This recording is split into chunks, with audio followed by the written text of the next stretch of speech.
When you peer over your weaker shoulder, does a shadowy silhouette loom on your horizon? More than 2,000 years ago, Roman poet Horace spoke of a dusky companion tracing his footsteps. In 1863, J. Conington's interpretation of Horace's Latin stanza manifests in a chilling verse. No company's more hateful than your own. You dodge and give yourself the slip. You seek in bed or in your cups from care to sneak in vain.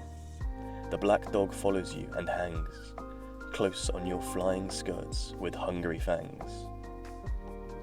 Harnessing a sentiment expressed in 65 BC, J. Conington coins a phrase personifying the mortal dread that treads in the periphery of our mind's eye. The insatiable appetite and snarling fangs of the black dog stalk the infamous and the mundane alike. We've all known this murky spectre in one form or another, intangibly lurking. The inevitable harbinger, he has known many names. Melancholy, misery, anxiety, hate, apathy, stress, dread, sadness, depression. There is no agility, no vice, no love sufficient to circumnavigate his wily limbs. From this most tenacious apex predator, there is no escape. For some, his twilight coat is so distant, the notion is akin to a childhood dream or a faded memory. Others walk with him to heal, and some no longer walk with us at all.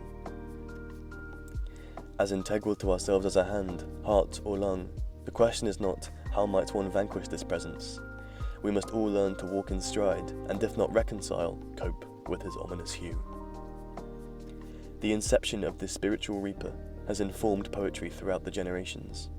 Arlo Parks' 2020 single Black Dog explores the trials and tribulations of loving someone who is struggling to outpace the hound on their tail.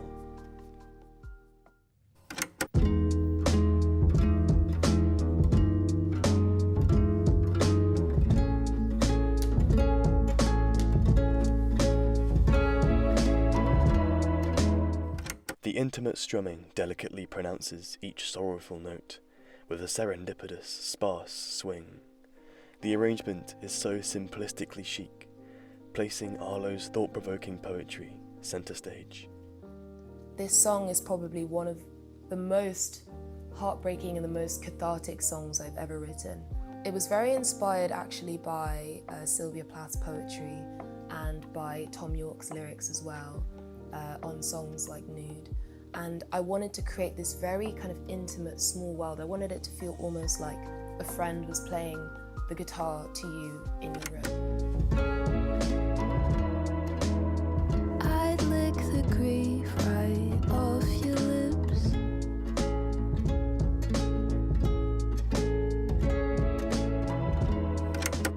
In the very first line of this somber sonnet, Arlo lays her heart bare.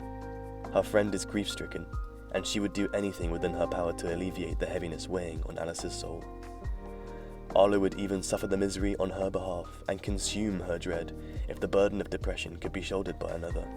However, just as her loving lips cannot provide the words or affection sufficient to cure someone she cares so deeply for, neither can she suffer her melancholy on her behalf. It's just like I don't know, I just love detail. Like for me, it's just so satisfying to listen to a song or read a piece of work and have all these little fragments that really like place the reader in a specific moment, even if they haven't lived it. It's like, you know, hearing like You Touch My Leg, Juliette Binoche, like radiate, it's just like escalate, you know, all of these specific things that really happened. And I feel like I want to keep them in because I don't want to be vague. Yeah. I'm talking about something that I really have seen. Yeah, and I feel like all my favorite pieces of music or films have maybe like a dark undertone, but still like the characters always like have some substance. There's like a charm to them. There is some kind of lightness, some kind of like passion or silliness about them. And I think I just like painting the full picture. I feel like I've always kind of been drawn to melancholy, but trying to have a bit more balance. And it's essentially about having somebody that you love being in a lot of pain and feeling almost helpless, wanting to save someone, which I guess is problematic in itself, but especially when you're young and you're seeing things like depression and anxiety in the people around you. You do your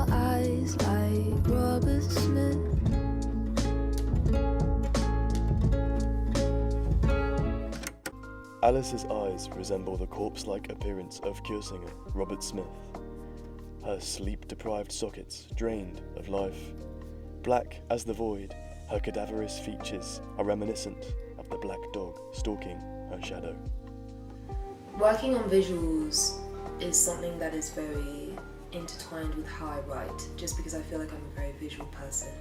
I've always been really interested in like colour palettes, and as I write, as often my writing is storytelling based, I almost envisage the memory in my mind and think about, what colours might be associated with it. I feel like for me, visuals are very emotional. Let's go to the corner store and buy some fruit. Arlo cannot consume Alice's grief on her behalf, nor can she nourish herself in her stead. She pleads in vain for her partner to eat, yet the black dog has stripped her of her appetite. In the pits of depression, the prospect of eating something so small and sweet as a piece of fruit can seem like a tedious chore, a mountain to climb. I would do anything to get you out your room. Just take your medicine and eat some food. Whether it be her love, some food, fresh air, or antidepressants, Arlo longs for her loved one to take something, anything to help. The word just harbours a palpable sense of complete paralysis. Arlo is struggling to come to terms with the fact that she is powerless to cure her loved one of her depression. Going outside, taking medicine, eating food, they all seem so trivial, and yet an impossible task for someone who is losing their will to live. Her love is honest, deep, and passionate, yet it is insufficient to heal her friend. Arlo is powerless. It's so cruel what your mind can do for no reason.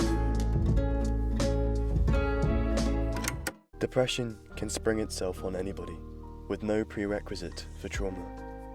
It's common for people who are depressed to belittle their own feelings, simply because they have not experienced what could be classified as a traumatic life event. There will always be somebody with a harsher childhood, a more broken family, a grander betrayal, a more brutal abandonment. But this does not diminish the nature of one's suffering. To compare traumas is not only pointless, but harmful.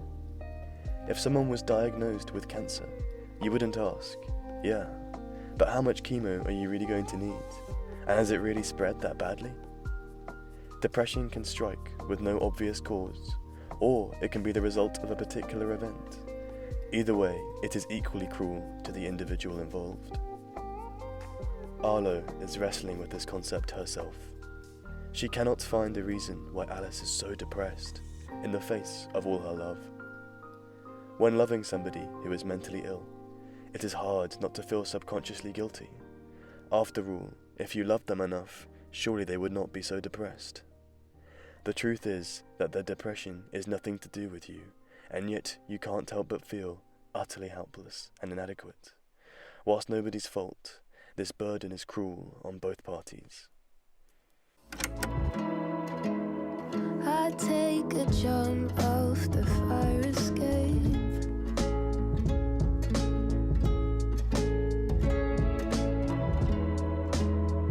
To make the black dog go away. For Arlo, there is an escalating desperation in her desire to help. In the first verse, she offered to take on her partner's suffering. Here, she even says that she would take her own life if it would vanquish her friend's depression. It is clear in these lines that despite the intense love Arlo shares with this person, it is having a devastating impact on her well-being. The crux of the song is about having someone that you care about so deeply and you see their pain, and there is that sense of helplessness, being like, I would literally take it on myself, I would just absorb all of that if I could. Yeah. And that sense of feeling quite helpless in the face of something that they can't control and you can't control. And of course you can do little things to kind of uplift people, but at the end of the day, sometimes it is just your mind doing things for no reason, as I say in the chorus. I think there's a delicate balance with it all, where you can almost worry yourself into the same sense of sickness by not being able to remove theirs with that much want to. Do you know what I mean? It can consume you, and I think it's hard finding a balance. I think the best thing to do is always kind of offer somebody enough support for them to support themselves. Almost tell them to stand, but say if you fall out, I'm behind you. But you gotta stand up. Yeah. Do you see what I'm saying? I think that's normally my approach. I'm maybe a bit too Capricorn. No, that's... A Capricorn. Yeah. I feel like it is difficult when you are in those situations though to set, because boundaries are so important. But if somebody that you love is in that state where they're like, I need you right now, it's quite difficult to be like, just stand up, just, you know, just to distance yourself. I think that's something I struggle with, because I'm always so like, just like, I want to help you, so like doing kind of whatever it takes, as it were, but that's also maybe not a healthy way to be.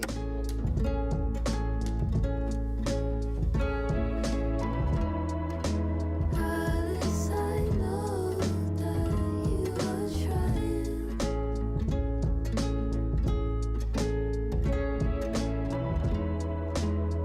but that's what makes it terrifying.